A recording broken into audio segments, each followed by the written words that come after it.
Hello viewers, मैं पवन कुमार विश्वजीत आप सभी का स्वागत करता हूं आपके अपने यूट्यूब चैनल कुमार विश्वजीत में। आ जाइए जल्दी से लाइव। जी हां दोस्तों, आज की बैक टू बैक दूसरी सीरीज। जी हां दोस्तों, आज की सीरीज नंबर 2। और वैसे अगर आप हमारे चैनल पर देख रहे हैं तो लाइव सीरीज दोस्तों, लाइव सीरीज के अलावा मुझे याद नहीं है, मैंने कुछ एक सीरीज में नहीं लिखा कि ये सीरीज नंबर कौन सी है, लेकिन जो मुझे याद अभी ये दोस्तों 114 नंबर सीरीज। और इसके अलावा हम 5 से 6 आपको टेस्ट प्रोवाइड करवा चुके हैं। और उसके अलावा अगर आप चैनल पर देखेंगे तो NSNIS पटियाला के अंदर जो डिप्लोमा कोचिंग कोर्स होता है उसके लिए भी हम अलग अलग कोर्सेज आपको प्रोवाइड करवा चुके हैं। और उसके अलावा दोस्तों अगर हम बात करें तो यहाँ पर जी हाँ, फिजिकल एजुकेशन कॉम्पिटिटिव एग्जाम्स की चाहे कहीं पर भी बात हो रही हो, हमारे चैनल पर आपको जी हाँ लगभग 350 के करीब वीडियोस मिल जाएंगी, जिनमें हमने आपको different type of questions provide करवा रखे हैं। तो जल्दी से एक बार चैनल को विजिट कर लीजिए, और अगर विजिट नहीं किया है तो जी हाँ सब्सक्राइब जरूर कर लीजिए और फिर विजिट कर लीजिए, या फिर विजिट करने से पहले जी हाँ सब्सक्राइब करें तो आपकी मर्जी, अदरवाइज विजिट जरूर कीजिएगा। और उसके साथ में बेल आइकन को प्रेस कर लीजिए, ताकि आप अगर तैयारी करना चाहते हैं हमारे साथ में तो लाइव वीडियो का नोटिफिकेशन आपको जल्द से जल्द मिल जाएगा आपके जी हाँ आपके चैनल पर। तो चलिए आज की सीरीज की शुरुआत करते हैं, और शेयर जरूर कर दीजिए। बैक टू बैक दूसरी सीरीज हम लेकर आ गए हैं, और यहाँ पर आप अपना स्कोर चेक कर लीजिएगा। पेन और पेपर अपना पास में जरूर रखिएगा, इसलिए मैंने लिखा है कि आप अपना स्कोर चेक करें कि आपकी कॉम्पिटिटिव एग्जाम्स के लिए तैयारी कितनी है। तो यहाँ पर पहला क्वेश्चन आपकी स्क्रीन पर आ चुका है। तो पहले क्वेश्चन में आपसे ये पूछा गया है कि पेंटाथलॉन का अर्थ क्या है। 4 ऑप्शंस आपकी स्क्रीन पर हैं, 5 पुरस्कार, 5 प्रतियोगिता, 6 पुष्प या फिर 5 व्यक्ति।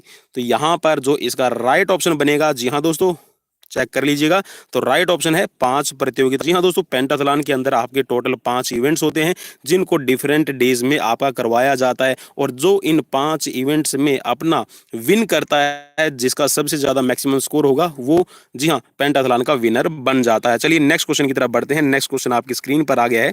नेक्स्ट क्वेश्चन है, प्लेटो ने किस खेल में दक्षता हासिल की थी। जी हाँ दोस्तों, प्लेटो को आप ये कह सकते हैं कि कौन से खेल का खिलाड़ी था। ठीक है, इसको आप ऐसे भी समझ लीजिए। तो किस खेल का उसके पास में निपुणता थी, किस खेल की स्किल थी उनके पास में। चारों है, गोल्फ, मल्ल युद्ध, जूडो या फिर तैराकी।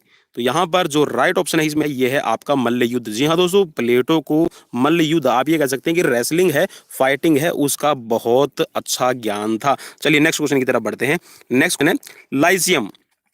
लाइसियम का संस्थापक कौन है। 4 ऑप्शंस की स्क्रीन पर हैं, रूसो, अरस्तु, गैलन या फिर प्लेटो। तो यहाँ पर जो इसका राइट ऑप्शन बनेगा, जी हाँ, तो ये है आपका अरस्तु। ठीक है, ऑप्शन बी यहाँ पर राइट हो जाएगा। नेक्स्ट क्वेश्चन की तरफ बढ़ते हैं। नेक्स्ट क्वेश्चन आपकी स्क्रीन पर है, जल्दी जल्दी मैं क्वेश्चन करवाने की कोशिश करूंगा। शारीरिक शिक्षा के सिद्धांत पहली बार किसके द्वारा प्रतिपादित या फिर ये कह सकते हैं कि किसके द्वारा निर्धारित किए गए थे। शारीरिक शिक्षा के सिद्धांत है यहाँ पर 4 ऑप्शन है, गैलन, प्लेटो, रूसो या फिर अरस्तु। तो यहाँ पर जो इसका सही ऑप्शन बनेगा ये है आपका गैलन। ठीक है, ऑप्शन ए राइट हो जाएगा। नेक्स्ट क्वेश्चन की तरफ बढ़ते हैं। नेक्स्ट क्वेश्चन में आपसे पूछा गया है, प्लेस्ट्रा और डिडास्क्लेरियम किस में प्रसिद्ध थे। जी हाँ, पेलेस्ट्रा और डिडास्क्लेरियम किस में प्रसिद्ध थे। एथेंस में, स्पार्टा में, रोम में या फिर एथेंस और स्पार्टा दोनों में। तो यहाँ पर इसका राइट ऑप्शन बनेगा ये है आपका एथेंस में। ठीक है, ऑप्शन ए राइट हो जाएगा। नेक्स्ट क्वेश्चन की तरफ बढ़ते हैं। नेक्स्ट क्वेश्चन आपकी स्क्रीन पर आ गया है, प्राचीन रोम में कोलोजियम किसके लिए प्रसिद्ध थे। घुड़दौड़, जूडो, तैराकी या फिर लोगों के मनोरंजनार्थ किसी व्यक्ति का अन्य व्यक्ति या पशु से होने वाला मल्ल युद्ध। तो यहाँ पर जो इसमें राइट ऑप्शन बनेगा ये है, जी हाँ बिल्कुल सही पहचान लिया आपने, बड़ा लिखा हुआ है ऑप्शन, तो यही बनेगा बिल्कुल।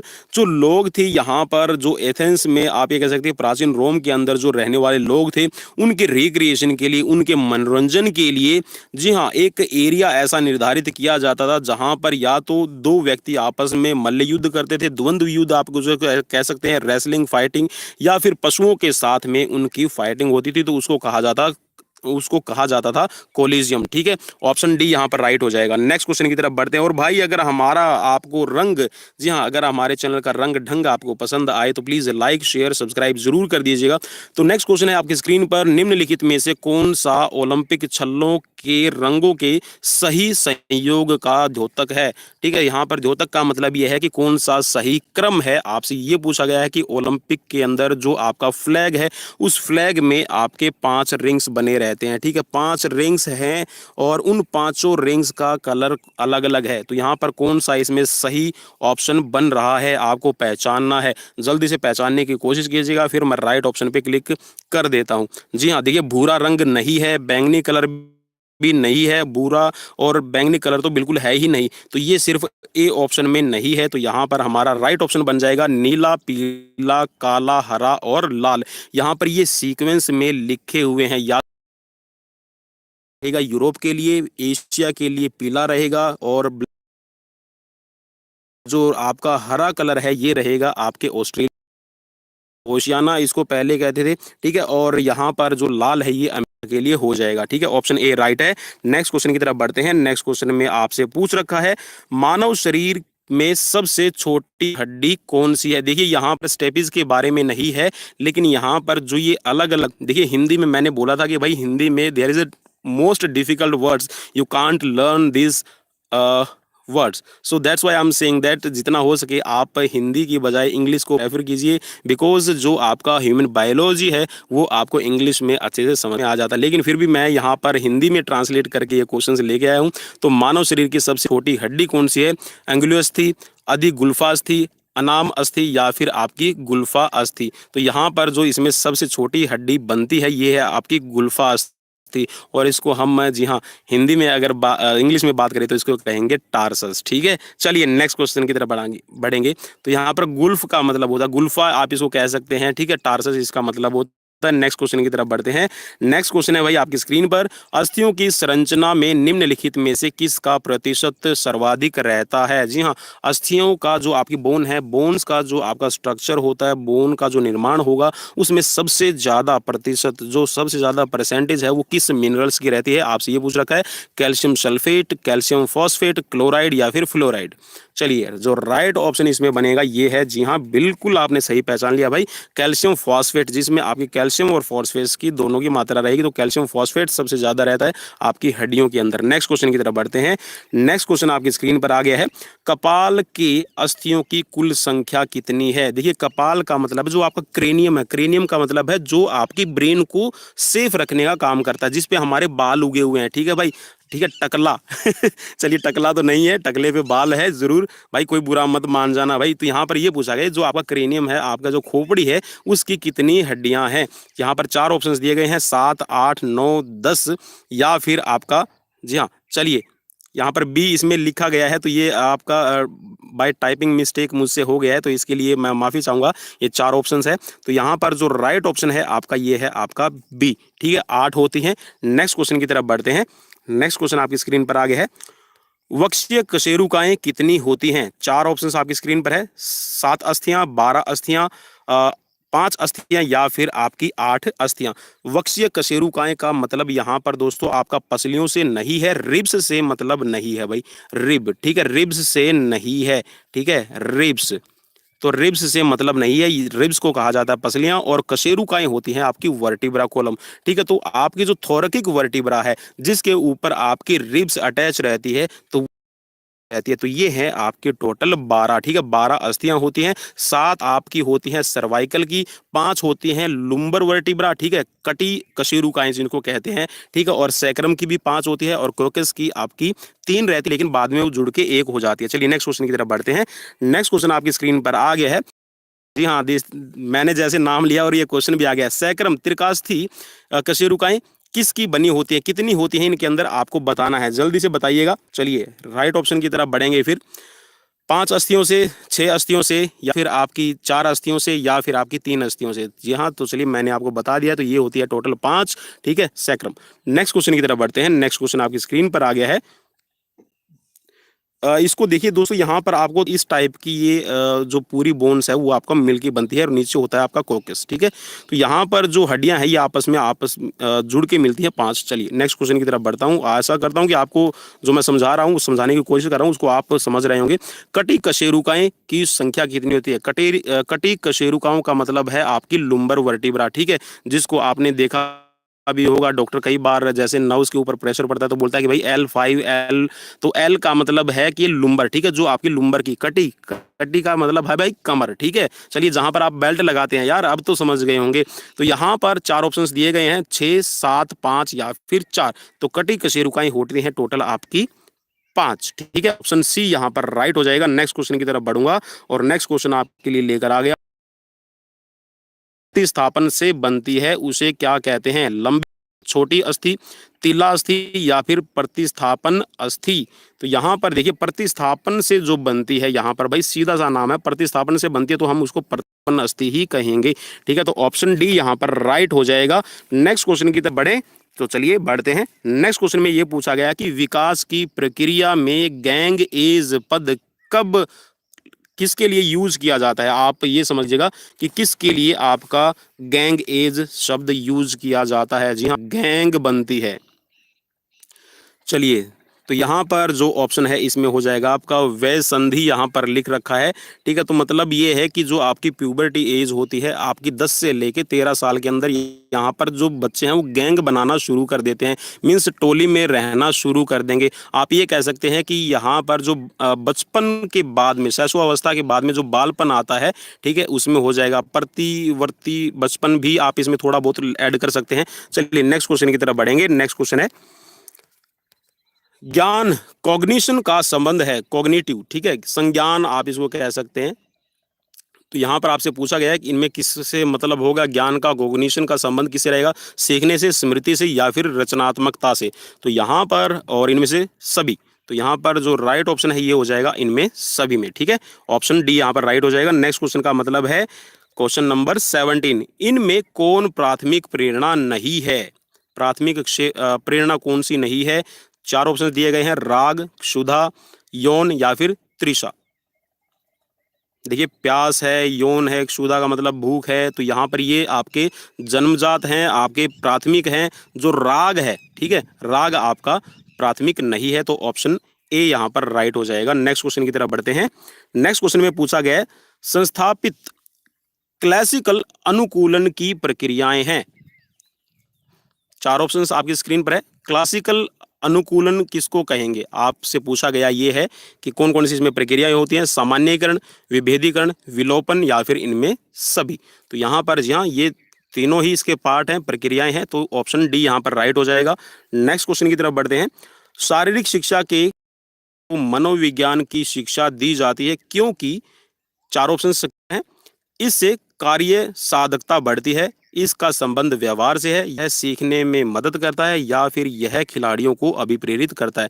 तो यहाँ पर शारीरिक शिक्षा का इसमें इस्तेमाल किया गया कि शारीरिक शिक्षा जिनके पास में फिजिकल एजुकेशन पर पूछा गया है, तो भाई सीधा सा मतलब ये है कि जो मनोविज्ञान इसीलिए पढ़ाया जाता है, इसीलिए शिक्षा दी जाती है क्योंकि इसका संबंध व्यवहार से है। और खिलाड़ी भी जब खेल खेलते हैं तो अलग अलग अजीबोगरीब व्यवहार करते हैं कई बार किसी परिस्थिति में, और अलग अलग खेल के अलग अलग व्यवहार होते हैं, ठीक है, अलग खिलाड़ी। इसकी स्टडी के लिए खिलाड़ियों को इसकी शिक्षा दी जानी जरूरी होती है, साइकोलॉजी की। नेक्स्ट क्वेश्चन हैं, मनोविज्ञान जांच में प्रतिमान को परिभाषित किया जाता है, कैसे परिभाषित किया जाएगा मनोवैज्ञानिक जांच के अंदर प्रतिमान को? चार ऑप्शंस हैं, निष्पादन का अभिलेख, किसी टीम का अनोखा निष्पादन, टीम का औसत निष्पादन, खिलाड़ी का सर्वोच्च निष्पादन।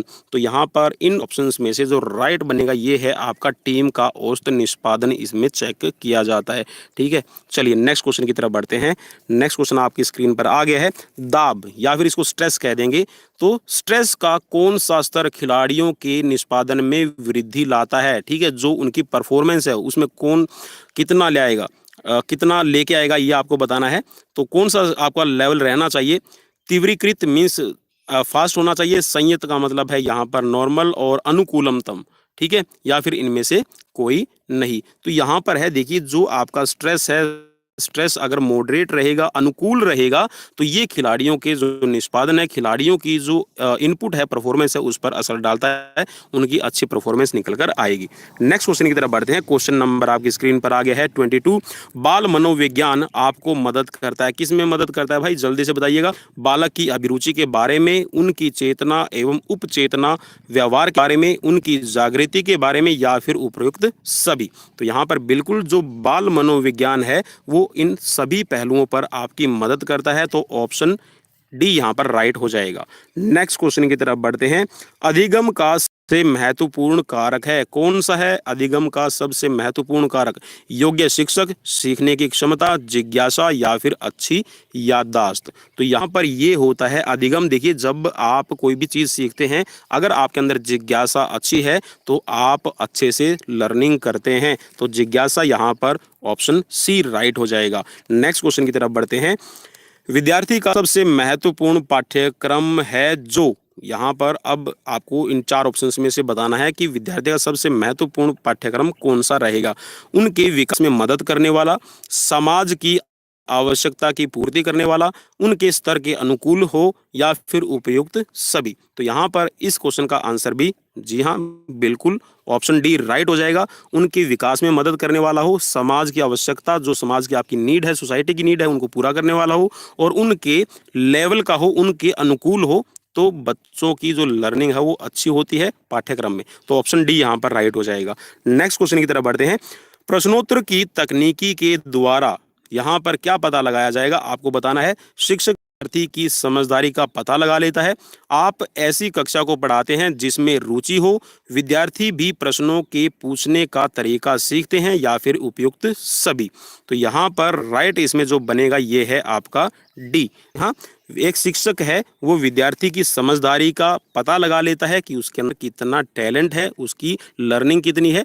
अगर प्रश्नोत्तर की जो टेक्निक है वो अपना रखी है आपने, क्वेश्चनेयर अपना रखा है। दूसरा, जो यहाँ पर शिक्षा है, आप एक ऐसी कक्षा को पढ़ा रहे होते हैं जिसके अंदर रुचि होती है, जिसमें बच्चे का इंटरेस्ट हो, ठीक है। और यहाँ पर सी का है कि विद्यार्थी भी प्रश्नों के पूछने का तरीका सीखते हैं कि जो क्वेश्चन की फॉर्म है वो कैसी है और इसका आंसर कैसा होना चाहिए। नेक्स्ट क्वेश्चन की तरफ बढ़ते हैं। शिक्षा के उद्देश्य का निर्णय कौन लेता है? विद्यार्थी, पाठ्यक्रम, शिक्षक या फिर अभिभावक। तो यहाँ पर जो शिक्षा का उद्देश्य है उसका निर्णय जो लिया जाएगा ये है पाठ्यक्रम के द्वारा, ठीक है। तो पाठ्यक्रम ही निर्धारित करेगा कि शिक्षा का उद्देश्य क्या हो। नेक्स्ट क्वेश्चन की तरफ बढ़ते हैं। नेक्स्ट क्वेश्चन आपकी स्क्रीन पर आ गया है। शिक्षाविद विद्यालय की तुलना बगीचा से करते हैं, उनके अनुसार। देखिए, एक जो शिक्षाविद है वो एक रिसर्चर आप कह सकते हैं या फिर एक दार्शनिक कह सकते हैं, तो वो विद्यालय की जो तुलना है वो बगीचे के साथ में करता है। तो उनके अनुसार क्या होगा कि उनकी चिंतन शक्ति का विकास होना चाहिए, उन्हें प्रकृति को देखने का मौका मिलता है, उनकी देखभाल बगीचे के छोटे पौधों जैसे की जाती है या फिर छोटे पौधों की देखभाल करनी चाहिए। तो यहाँ पर जो विद्यालय का मतलब है कि बगीचे के तौर पे उसकी तुलना की जाए तो बिल्कुल यहाँ पर जैसे एक बगीचे के अंदर छोटे पौधों की केयर की जाती है, देखभाल की जाती है, उनका रखरखाव किया जाता है, तो ठीक वैसे ही विद्यालय के अंदर बच्चों का रखरखाव, बच्चों की जो लर्निंग प्रोसेस है, बच्चों की केयर है, बच्चों का सर्वांगीण विकास की तरफ ध्यान दिया जाता है। All around development of physical education, all around development of human being with the help of physical education. Next question की तरफ बढ़ते हैं। नेक्स्ट क्वेश्चन आपकी स्क्रीन पर आ गया है। सृजनात्मक कार्यशैली के द्वारा सीखना विद्यार्थी को मदद करता है। जी हाँ, सृजनात्मक कार्यशैली के द्वारा, जिसके अंदर क्रिएटिविटी हो। तो यहाँ पर क्या मदद करेगा आपको बताना है। उनकी शारीरिक ऊर्जा का विकास, संकोच दूर किया जाता है, उनको कठिन कार्य करने की क्षमता प्रदान करता है या फिर उन्हें स्वतंत्र बनाता है। तो यहाँ पर जो आपका सृजनात्मक कार्यशैली है वो बच्चों को कठिन कार्य करने के लिए, जो कॉम्प्लेक्स सिचुएशंस आती हैं उनको हैंडल करने के लिए कैपेबिलिटी देना है, ठीक है। उनको अच्छी क्षमता, उनको कैपेसिटी प्रदान करना है कि वो कॉम्प्लेक्स सिचुएशन में भी अपना फाइट कर सके, ठीक है, या फिर जो कॉम्प्लेक्स आपके वर्क होते हैं, कठिन आपका जो कार्य है उसको भी पूरा कर पाए। नेक्स्ट क्वेश्चन की तरफ बढ़ते हैं। नेक्स्ट क्वेश्चन आपकी स्क्रीन पर आ गया है। विषाणु रोग फैलता है, कुष्ठ रोग, दमा, चेचक या फिर प्लेग। तो यहाँ पर जी हाँ बिल्कुल, जो आपका विषाणु वायरस के द्वारा फैलता है ये है आपका प्लेग। ऑप्शन डी यहाँ पर राइट हो जाएगा। Question number 30। और प्लीज एक बार शेयर जरूर कर दीजिएगा अगर आपको चैनल पे वीडियो अच्छी लगती है और अगर हमारा पढ़ाया हुआ आपको अच्छा लगता है तो प्लीज शेयर जरूर कर दीजिए, फ्री ऑफ कॉस्ट। जी हाँ, एक बार आपको बस क्लिक करना है, कॉपी करना है, व्हाट्सअप कर दीजिए। चलिए नेक्स्ट क्वेश्चन की तरफ बढ़ते हैं। मानव शरीर की सबसे बड़ी ग्रंथि कौन सी है? गुर्दे, थायराइड, जठर ग्रंथि या फिर यकृत।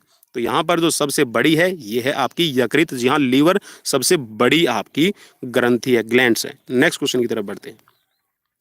नेक्स्ट क्वेश्चन आपकी स्क्रीन पर आ गया है। नेक्स्ट क्वेश्चन में आपसे पूछा गया है, मानव शरीर में वसा किस में संग्रहित होती है? चर्बी में, मांसपेशियों में, प्लीहा में या फिर हड्डियों में? वसा किस में आपकी संग्रहित होती है? ठीक है, तो यहाँ पर जो आपकी वसा है वो चर्बी में, आपकी जो एडिपोज टिश्यूज है वहां पर आपकी वसा है वो संग्रहित हो जाती है, उसमें स्टोर हो जाती है। नेक्स्ट क्वेश्चन की तरफ बढ़ते हैं भाई। नेक्स्ट क्वेश्चन आपसे पूछा गया है, विटामिन सी का मुख्य स्रोत क्या गए हैं? दाल, दूध, घी, कच्चे व ताजे फल। तो यहाँ पर देखिए, वैसे तो आपका जो विटामिन सी एस्कॉर्बिक एसिड है वो आपको खट्टे फलों से खट्टे फलों से मिलता है। तो यहाँ पर फल लिख रखा है और कच्चे भी होते हैं। जी हाँ, जैसे कि आपका बेर, अमरूद, आंवला, ठीक है, और आपका संतरा, कीनू, जितने भी आपके मौसमी है, जितने भी आपके खट्टे सिट्रिक एसिड फूड होते हैं वहां पर आपको मिल जाएगा विटामिन सी। नेक्स्ट क्वेश्चन की तरफ बढ़ते हैं भाई। नेक्स्ट क्वेश्चन आपकी स्क्रीन पर आ गया है, हृदय गति अचानक बंद हो जाने पर सबसे पहले क्या करना चाहिए? जी हाँ, अगर आप एक फर्स्ट एडर हैं और आपको फर्स्ट एड देनी पड़े तो आप क्या करेंगे? कृत्रिम श्वास देंगे, डॉक्टर को बुलाकर उपचार की तैयारी करेंगे, मरीज को तख्त पर पैर ऊंचे करके लेटा देना चाहिए या फिर कार्डियक मसाज देना चाहिए? जी हाँ, अगर यहाँ पर कभी भी हृदय की गति रुक जाए तो आपको कार्डियक मसाज देनी चाहिए। ठीक है, ऑप्शन डी यहाँ पर राइट हो जाएगा। ठीक है, नेक्स्ट क्वेश्चन की तरफ बढ़ते हैं। Next question, question number 34, shock vaccine का प्रयोग किस रोग के बचाव के लिए किया जाता है? टीबी, चेचक, खसरा या फिर पोलियो? तो चलिए ऑप्शन की तरफ बढ़ते हैं। तो यहाँ पर जो ऑप्शन डी है ये राइट हो जाएगा। जी हाँ, शॉक वैक्सीन है वो आपकी पोलियो के लिए दी जाती है। नेक्स्ट क्वेश्चन की तरफ बढ़ते हैं, एलिजा नामक परीक्षण किस रोग के निदान के लिए किया जाता है? हेपेटाइटिस, टीबी, एड्स या फिर डिप्थीरिया? तो यहाँ पर ये किया जाता है ये किया जाता है आपके एड्स के लिए। ठीक है, ऑप्शन सी यहाँ पर राइट हो जाएगा। और यहाँ पर दोस्तों थोड़ा सा मैं आपको एक और बता दूं कि जो हेपेटाइटिस है उसके लिए भी आपका एलिजा टेस्ट कई बार किया जाता है। तो एलिजा टेस्ट में हेपेटाइटिस बी है उसका पता चल जाता है कि इसको हेपेटाइटिस बी को वैसे काला पीलिया कहेंगे, तो हेपेटाइटिस की फॉर्म भी यहाँ पर चेक होती है। तो लेकिन यहाँ पर जो मेनली है वो एड्स के लिए होता है। तो आप सी पर क्लिक कीजिएगा, ऑप्शन सी यहाँ पर राइट हो जाएगा। नेक्स्ट क्वेश्चन की तरफ बढ़ेंगे। डिक ने सन 1979 ईस्वी में खेल प्रशिक्षण के कितने सिद्धांत प्रतिपादित किए थे? 4, 8, 3 या फिर उपरोक्त में से कोई नहीं। यहाँ पर डिक ने 1979 में आपके 3 सिद्धांत प्रतिपादित किए थे खेल प्रशिक्षण के। ऑप्शन सी राइट हो जाएगा। नेक्स्ट क्वेश्चन की तरफ बढ़ते हैं। खेल प्रशिक्षण 1979 के 3 सिद्धांतों को किसने प्रतिपादित किया? जी हाँ, ऊपर वाले क्वेश्चन में से ही नीचे वाला क्वेश्चन का आंसर निकल रहा है। बिल्कुल आपने पहचान लिया है, मैं उम्मीद करता हूं। तो यहाँ पर राइट ऑप्शन बनेगा डिक, ऑप्शन सी यहाँ पर राइट है। नेक्स्ट क्वेश्चन की तरफ बढ़ रहे हैं। डिक ने खेल प्रशिक्षण के 3 सिद्धांतों को कौन से सन में प्रतिपादित किया? जी हाँ, अब यहाँ पर भी आपके लिए पिछले वाले क्वेश्चन में से मैंने 3 क्वेश्चन और बना दिए थे। तो यहाँ पर देखते हैं आप राइट पे क्लिक करते हैं नहीं करते हैं। बिल्कुल आपने राइट पे, मैं उम्मीद करता हूँ कि क्लिक किया होगा। बिल्कुल 1979 ऑप्शन बी यहाँ पर राइट हो जाएगा। नेक्स्ट क्वेश्चन की तरफ बढ़ते हैं। किसी भी खिलाड़ी की खेल प्रशिक्षण बिना किसी अवकाश या अंतराल के पूरे वर्ष लगातार या निरंतर चलती रहनी चाहिए, यह सिद्धांत क्या कहलाता? जी हाँ, यहाँ पर ये बोल रहा है कि किसी भी खिलाड़ी का जो खेल प्रशिक्षण है वो बिना किसी अवकाश अंतराल के पूरे वर्ष लगातार चलना चाहिए। तो ये सिद्धांत क्या कहलाएगा? भार प्रगतिशीलता का सिद्धांत, लगातारता का सिद्धांत या फिर क्रियाशीलता का सिद्धांत या फिर आपका उपरोक्त में से कोई नहीं। तो यहाँ पर देखिए बिना किसी अंतराल के है तो वो कॉन्टिन्यूस होगा, मीन्स लगातार चलता रहेगा। तो आप कहेंगे इसको लगातारता का सिद्धांत। ठीक है, ऑप्शन बी राइट हो जाएगा। नेक्स्ट क्वेश्चन की तरफ बढ़ते हैं। नेक्स्ट क्वेश्चन आपकी स्क्रीन पर आ गया है। खेल प्रशिक्षण एक निरंतर प्रक्रिया है जो 1 महीने से दूसरे महीने भर, वर्ष से वर्ष भर तक लगातार की जाती है, यह कौन सा सिद्धांत है? यहाँ पर दोस्तों आपको मैं थोड़ा सा इसको सरल कर दूं। ठीक है, इसको थोड़ा सा एक्सप्लेन कर दूं। ये बोल रहा है कि जो आपकी स्पोर्ट्स की ट्रेनिंग है वो कॉन्टिन्यूस चलने वाली एक प्रोसेस है। ठीक है, इसने जब कॉन्टिन्यूस का नाम लिया है तो भाई आप सीधा सा समझ जाइए कि आंसर क्या होगा। तो ये बोल रहा है कि 1 महीने से दूसरे महीने, ठीक है, और महीने भर, ठीक है, आपकी वर्ष से वर्ष भर तक आपकी लगातार चलती रहती है। तो कौन सा सिद्धांत है? बिल्कुल यहाँ पर ये हो जाएगा आपका लगातारता का सिद्धांत, ठीक है। ऑप्शन सी राइट हो जाएगा। नेक्स्ट क्वेश्चन की तरफ बढ़ते हैं भाई। क्वेश्चन को दो प्रशिक्षण कालों के मध्य अंतराल न हो तो बहुत अधिक हो, ठीक है। ये बोल रहा है कि दो प्रशिक्षण कालों के मध्य अंतराल न तो बहुत अधिक हो और न ही बहुत कम हो, तो यह सिद्धांत क्या कहलाएगा? तो इसको कहते हैं बिल्कुल लगातारता का सिद्धांत, ठीक है। ऑप्शन सी राइट हो जाएगा भाई। नेक्स्ट क्वेश्चन की तरफ बढ़ते हैं। नेक्स्ट क्वेश्चन आपकी स्क्रीन पर आ गया है। प्रदर्शन में सुधार लाने के लिए क्रम में प्रशिक्षण भार को बढ़ाना चाहिए, यह सिद्धांत कहलाता है स्पष्टता का सिद्धांत, भार की प्रगतिशीलता का सिद्धांत, सक्रियता का सिद्धांत, या फिर उपरोक्त में से कोई नहीं। तो जी हाँ, जब भी आप भार प्रशिक्षण दे रहे हैं तो भार को एक मॉडरेट लेवल में आप बढ़ाते चलते हैं, तो इसको कहते हैं भार की प्रगतिशीलता का सिद्धांत। ऑप्शन बी यहाँ पर राइट हो जाएगा। नेक्स्ट क्वेश्चन की तरफ बढ़ते हैं। एस शब्द किस खेल से जुड़ा हुआ है? लॉन टेनिस, क्रिकेट, हॉकी, या फिर टेबल टेनिस? तो जो एस शब्द है ये आपका जुड़ा हुआ है बिल्कुल लॉन टेनिस से। ऑप्शन ए राइट हो जाएगा। नेक्स्ट क्वेश्चन की तरफ बढ़ते हैं। क्वेश्चन नंबर आ गया है 44। पीवट शब्द किस से संबंधित है? जी हाँ, पीवट शब्द किस से संबंधित है? पिवोट लिखा हुआ है, ठीक है। तो पीवट शब्द किस से संबंधित है? वॉलीबॉल, बास्केटबॉल, टेबल टेनिस, या फिर गोल्फ? तो यहाँ पर जो पीवट है ये आपका बास्केटबॉल से संबंधित है। ऑप्शन बी यहाँ पर राइट हो जाएगा। नेक्स्ट क्वेश्चन की तरफ बढ़ते हैं। रग्बी में कितने खिलाड़ी होते हैं? यहाँ पर टोटल संख्या पूछी गई है, रग्बी के खिलाड़ियों की कितनी होती है? 9, 11, 13 या फिर 15? तो यहाँ पर ये होती है आपकी 15, ठीक है। ऑप्शन डी यहाँ पर राइट हो जाएगा। नेक्स्ट क्वेश्चन की तरफ बढ़ते हैं। स्पेन का राष्ट्रीय खेल क्या है? Hockey, ice hockey, bull fighting, या फिर आपकी बॉक्सिंग? तो यहाँ पर जो स्पेन का है ये है आपका बुल फाइटिंग, ठीक है, सांड युद्ध। ऑप्शन सी यहाँ पर राइट हो जाएगा। नेक्स्ट क्वेश्चन की तरफ बढ़ते हैं। नॉकआउट किस खेल से संबंधित है? Chess, boxing, football, hockey? तो यहाँ पर जो नॉकआउट है ये आपका बॉक्सिंग से संबंधित है। ऑप्शन बी राइट हो जाएगा। नेक्स्ट क्वेश्चन की तरफ बढ़ते हैं। वाटर पोलो में प्रत्येक पक्ष में कितने खिलाड़ी होते हैं? 5, 8, 7 या फिर 10? तो वाटर पोलो के प्रत्येक पक्ष में जो खिलाड़ियों की संख्या होती है ये है आपकी 7। ऑप्शन सी यहाँ पर राइट हो जाएगा। नेक्स्ट क्वेश्चन की तरफ बढ़ते हैं। निम्नलिखित में से कौन सा युग्म सम्मिलित नहीं है? गली, क्रिकेट? जी हाँ, ये तो बिल्कुल सही। पास, फुटबॉल बिल्कुल सही है। इन्फ्रिजमेंट, हॉकी, ये भी सही है। और यहाँ पर जो लव और स्क्वैश है ये सही नहीं है। तो ऑप्शन डी यहाँ पर राइट हो जाएगा। नेक्स्ट क्वेश्चन की तरफ बढ़ते हैं। सुब्रोतो कप किस खेल से संबंधित है? और दोस्तों ये आज का लास्ट क्वेश्चन है, और अगर अब अभी तक शेयर नहीं किया है, लाइक नहीं किया है और सब्सक्राइब नहीं किया तो प्लीज एक बार हमारा साथ दीजिए और हम आपका साथ, जी हाँ, जन्मों जन्म तक, जब तक जिंदा हैं वो देते रहेंगे। चलिए, तो यहाँ पर सुब्रोतो कप है वो किससे संबंधित है? मैं आशा करता हूँ कि आपने पहचान लिया है। तो ये है आपका फुटबॉल से। तो ऑप्शन बी यहाँ पर राइट हो जाएगा। तो दोस्तों ये थे आज के 50 क्वेश्चंस। आपको कैसे लगे प्लीज आप हमें कमेंट बॉक्स में कमेंट करके जरूर बताइएगा। और thanks for watching. Like, share, subscribe करना बिल्कुल भी ना भूलिए। और आप हमें व्हाट्सअप कर सकते हैं। जी हाँ दोस्तों, ओनली व्हाट्सअप। आप हमें व्हाट्सअप कर सकते हैं। जैसे ही मुझे टाइम मिलेगा मैं आपको व्हाट्सअप पे रिप्लाई भी जरूर करूंगा। तो अपने दोस्त पवन कुमार विश्वजीत को दीजिए इजाजत। नमस्कार, बाय बाय, टेक केयर।